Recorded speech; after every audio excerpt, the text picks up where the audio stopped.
Hello guys, hope you are enjoying very good health. We are here with a brief explanation of pharmacology concepts. We will briefly go through the pharmacokinetics, that is our first chapter. First question is, what is pharmacokinetics?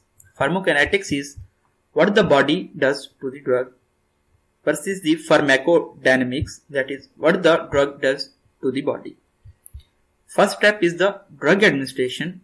Drug can be administered through oral route, through intravenous route, through intramuscular route, transdermal route, and many more. So after administration, drug will be absorbed into the plasma. This drug will bound to the plasma proteins or it will be free drug. After distribution, it will go to the tissue storage or it will act on the receptors. Next step after the distribution is drug metabolism. Drug will be metabolized in the liver, lung or blood. After that, drug will be excreted via renal route, exhalation and biliary route. Permeation is the next factor. It is the ability of the drug to move within the body. Permeation will depend upon solubility, ability to diffuse through the lipid bilayers. Lipid solubility is more important for most drugs. However, water solubility can influence permeation through aqueous phase. Next is concentration gradient. Diffusion down a concentration gradient. Only free unionized form of drug contribute to concentration gradient.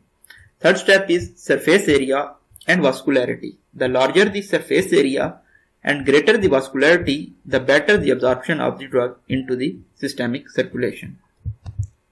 Surface area is much more into the small intestine due to microvilli, as the drug will be more permeated into small intestine.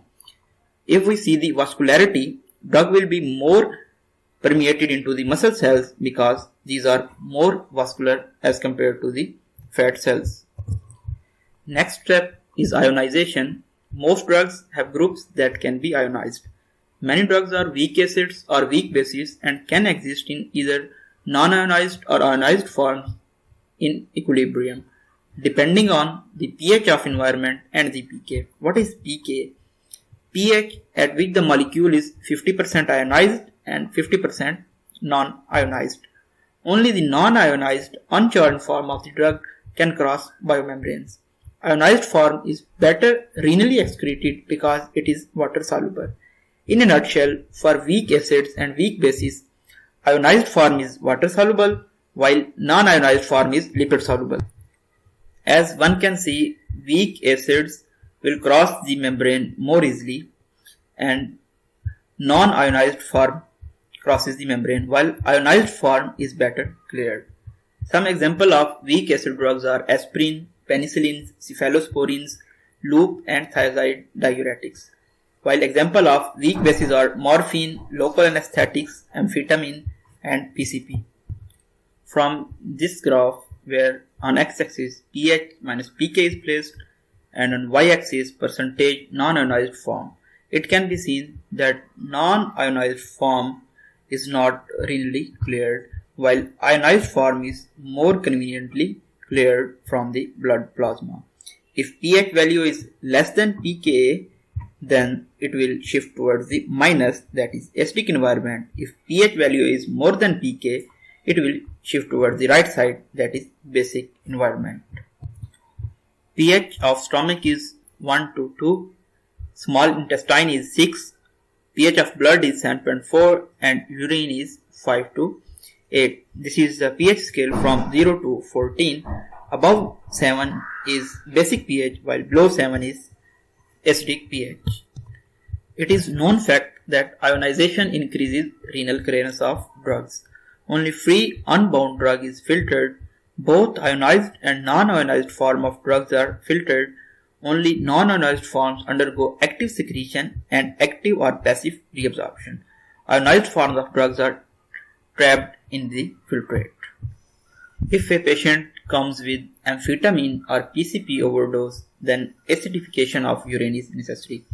That will increase the ionization of weak bases, which will increase the renal elimination. You can acidify by using NH4Cl, vitamin C and cranberry juice. If a patient comes with aspirin overdose, then alkalization of urine is necessary because it will increase the ionization of weak acids, which will increase the renal elimination.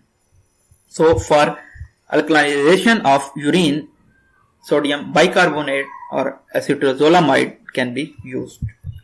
Our last slide is about basic modes of drug transport, that are passive diffusion, facilitated diffusion and active transport.